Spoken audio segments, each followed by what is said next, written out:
तीर्थंकर अरहंत प्रभो वीतराग भगवान स्वीकारो मेरी वंदना भवतारक जलयान परमेष्टि की वंदना शमन करे भवताप स्मरण मनन से चेतना जागे अपने आप। श्रद्धालु जिज्ञासु श्रोताओं, समता षोडशी की बात आप सुन रहे हैं। 12वीं गाथा की चर्चा चल रही है। आइए पहले एक बार उस 12वीं गाथा को देखते हैं, दोहराते हैं। कहा था 12वीं गाथा के अंदर, पापोदय में चाह व्यर्थ है, नहीं चाहने पर भी हो। पुण्योदय में चाह व्यर्थ है, सहजपने मन वांछित हो। समता रस का पान करो, अनुभव रस का पान करो। शांत रहो, शांत रहो, सहज सदा ही शांत रहो। शांत रहो, शांत रहो, सहज सदा ही शांत रहो। पाप कर्म के उदय में किसी भी प्रकार की चाहत पूरी नहीं होती, इसलिए इच्छा करना ही बेकार है। अब पाप कर्म का बंध क्यों होता है, तो उसका मुख्य कारण मिथ्यात्व बताया था और उस मिथ्यात्व के बारे में बहुत कुछ बातें हमने की। ये टॉपिक एक अपने आप में बहुत ज्यादा विस्तार लिए हुए है। ये कर्म बंध की चर्चा, कर्मों का उदय, कर्मों का परिणाम, कर्मों की स्थिति, ये बहुत विस्तृत विषय है और ऐसा लगता है कि इस विषय पर अलग से चर्चा होनी चाहिए, अलग से इसका ज्ञान होना चाहिए। अभी तो सिर्फ हम बहुत संक्षेप में देख रहे हैं। पाप कर्म का बंध मिथ्यात्व की वजह से होता है और दूसरा एक और कारण परमात्मा ने बताया कि कषायों से भी, राग और द्वेष से भी पाप कर्म का बंध होता है। और जब परमात्मा महावीर स्वामी जी के सामने, सर्वज्ञ सर्वदर्शी वीतराग भगवान के सामने जब कर्म बंध के कारण की चर्चा आई, तो उन्होंने मिथ्यात्व के साथ साथ ये भी कहा कि रागो ये दोषो वियकम भीयम, राग और द्वेष ये दोनों कर्म बंध के बीज हैं। आप जानते ही हैं, देखते भी हैं कि जमीन पर अगर किसी पेड़ को उगाना है, अंकुरित करना है, तो सबसे पहले बीजारोपण करना पड़ता है। यदि बीजारोपण नहीं हुआ या उस बीज को व्यवस्थित रूप से जमीन में नहीं बोया तो वृक्ष की जड़ जो है वो मजबूत नहीं होती, और जब जड़ नहीं मजबूत होती तो क्या होता है कि पेड़ का बढ़ना तो दूर, मतलब उसका अंकुरित, पुष्पित, फलित होना बहुत मुश्किल होता है, असंभव होता है। ज्ञानीजन कहते हैं कि ठीक इसी प्रकार से राग और द्वेष के बीज जब हम अपनी इस हृदय भूमि पर बोते हैं तो ही कर्म का महावृक्ष अंकुरित, पल्लवित, पुष्पित होता है। अगर कर्म का बीज हमने अपनी हृदय भूमि पर नहीं बोया, यानी राग और द्वेष अगर भीतर पैदा नहीं हुए, और राग द्वेष भी मिथ्यात्व की प्रगाढ़ता में बहुत तीव्रता के साथ पैदा होते हैं, तो अगर हमने ये बीज नहीं बोए तो फिर कोई भी कर्म का बीज, यानी बीज ही नहीं बोया तो फिर कर्म का पेड़ पल्लवित, फलित, पुष्पित कभी हो नहीं सकता। और राग द्वेष से कर्म बनते हैं।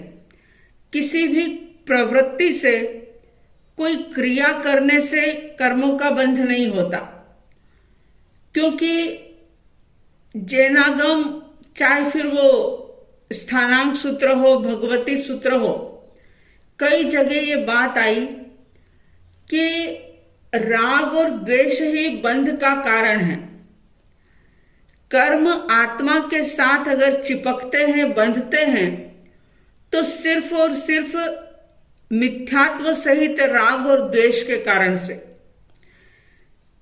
सिर्फ क्रिया या मन की, वाणी की या काया की कोई भी प्रवृत्ति होती है, कोई भी क्रिया होती है, तो सिर्फ क्रिया मात्र से बंध का संबंध नहीं होता, बंध नहीं होता।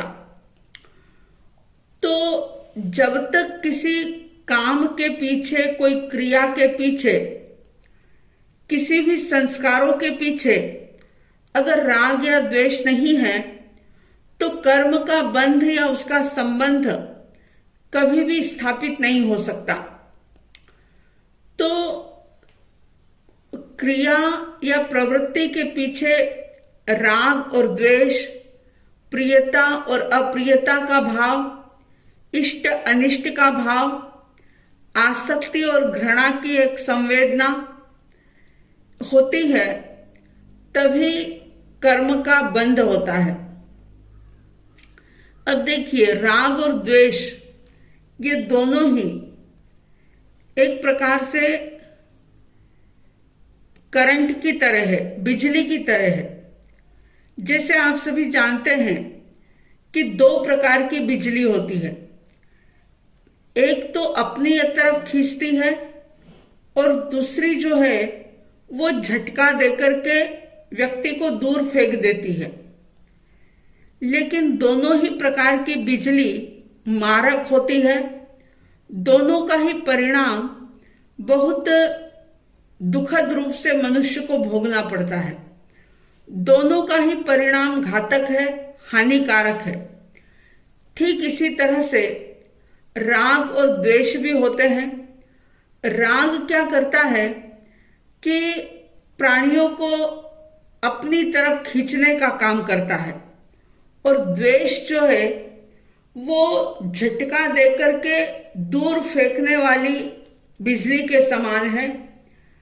अब देखो, राग भाव चाहे किसी भी व्यक्ति के प्रति हो, किसी भी वस्तु के प्रति हो, अपनी प्रशंसा के प्रति हो, कीर्ति यश आदि के लिए हो, किसी परिस्थिति के प्रति राग का भाव हो, तो राग से घिरा हुआ व्यक्ति उसकी ओर खींचता चला जाता है और उसकी आसक्ति बढ़ती चली जाती है।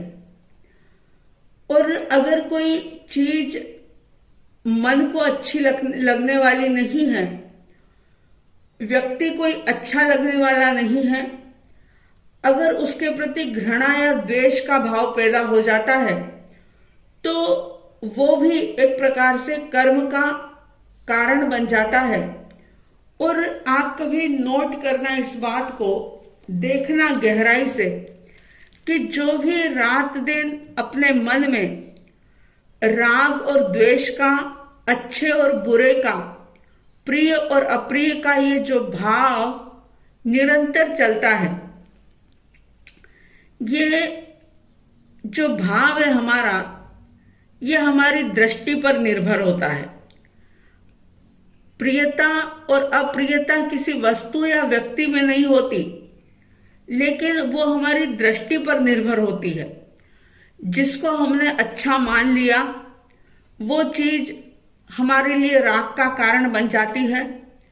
जिस चीज को हम बुरा मानते हैं वही चीज हमारे लिए द्वेष का कारण बन जाती है।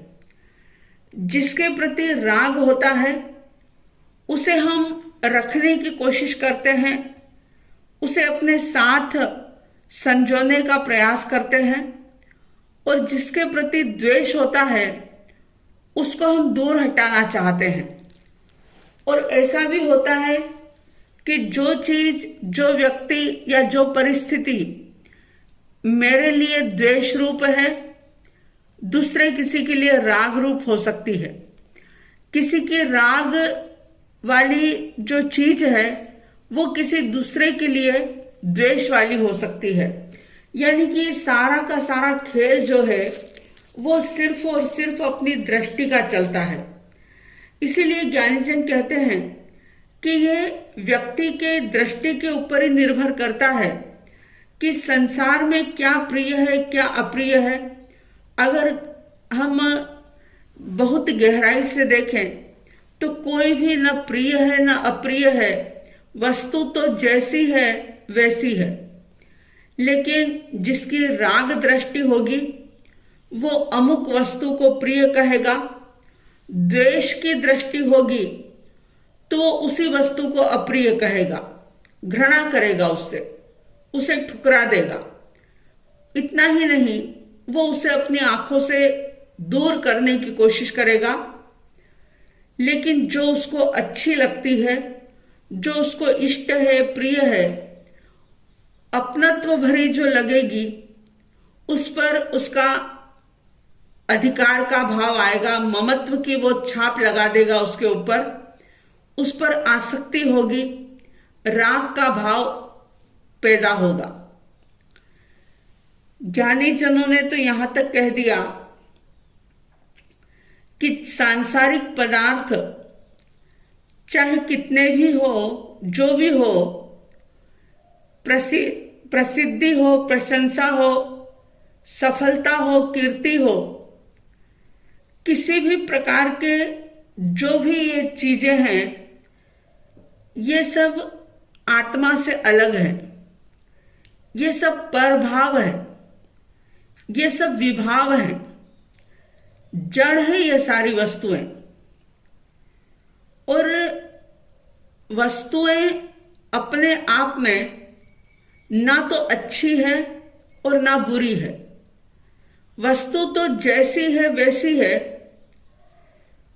चीजों का, पदार्थों का रंग, रूप, उसके गुण, उसके नाम, सब कुछ अलग अलग होते हुए भी आखिर तो वे सारी वस्तुएं निर्जीव है, पुद्गल है, चेतना शक्ति से रहित है।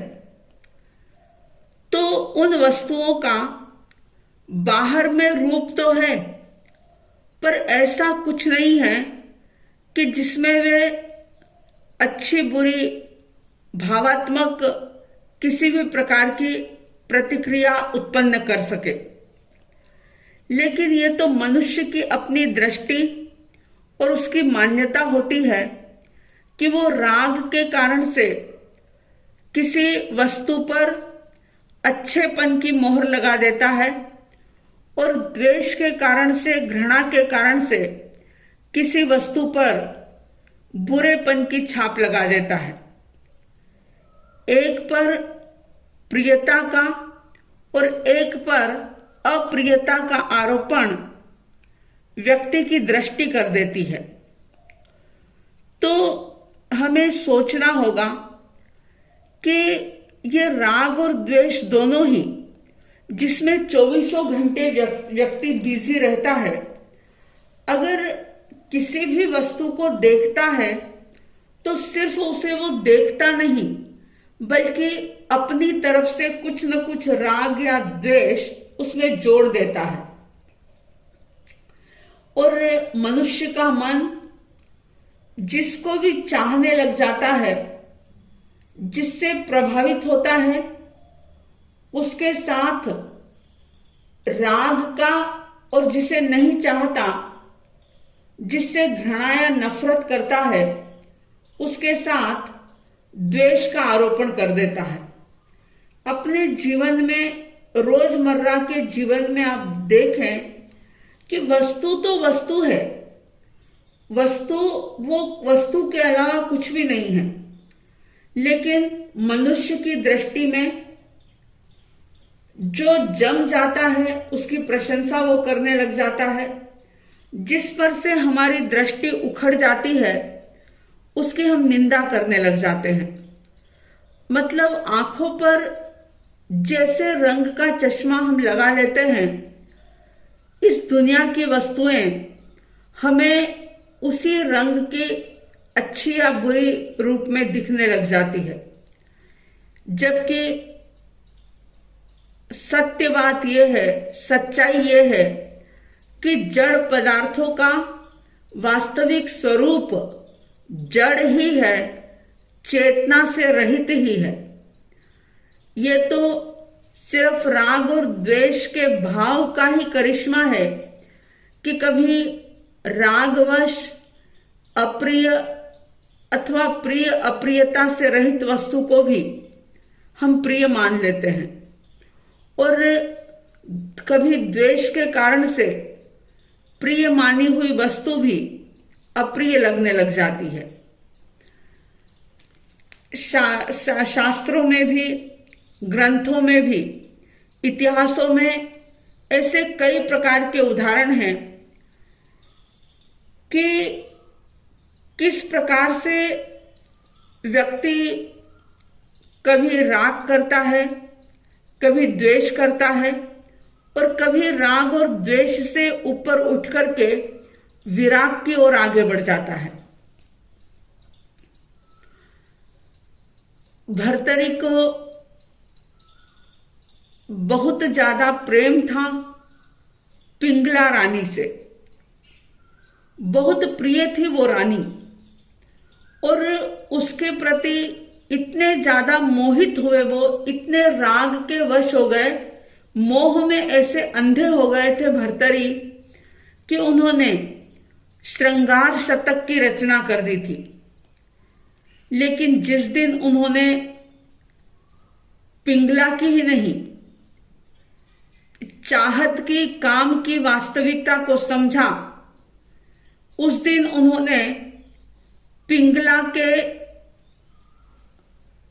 द्वेष करके उसका त्याग कर दिया। उन्होंने जिस पिंगला से राग किया था उसके प्रति उनके मन में द्वेष का भाव हो गया, लेकिन जैसे ही उन्हें ये समझ आई कि राग और द्वेष से मेरा अपना नुकसान है, मेरा जीवन, मेरी आत्मा कलुषित हो रही है, जब ये भान हुआ, जैसे ये जागृति आई, तो उस दिन उन्होंने राग और द्वेष दोनों से अलग होकर के विरक्ति प्राप्त कर ली, पिंगला को छोड़ दिया, सन्यास के मार्ग पर राजा भर्तरी आगे बढ़ गए। उनके मन के अंदर वैराग्य हो गया।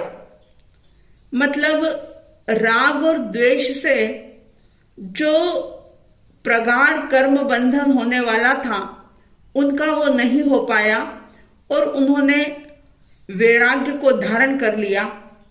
मतलब कहने का ये कि राग और द्वेष कर्म का बंध कराते हैं, लेकिन जब व्यक्ति जागृत हो जाता है और ये समझ लेता है कि वस्तु तो सिर्फ वस्तु है, ये इसमें क्या अच्छा और क्या बुरा, ये तो सिर्फ हमारी कल्पना है, और जब वो समझ के साथ राग और द्वेष से दूर हटता है तो निश्चित रूप से कर्म बंधनों से बच जाता है। और जब नए कर्मों का बंधन नहीं होता तो फिर निर्जरा होने लग जाती है, ज्ञान कला जागृत हो जाती है, और उस ज्ञान कला के आधार पर वह अपने कर्मों की निर्जरा करते करते एक दिन अपने लक्ष्य को हासिल कर लेता है।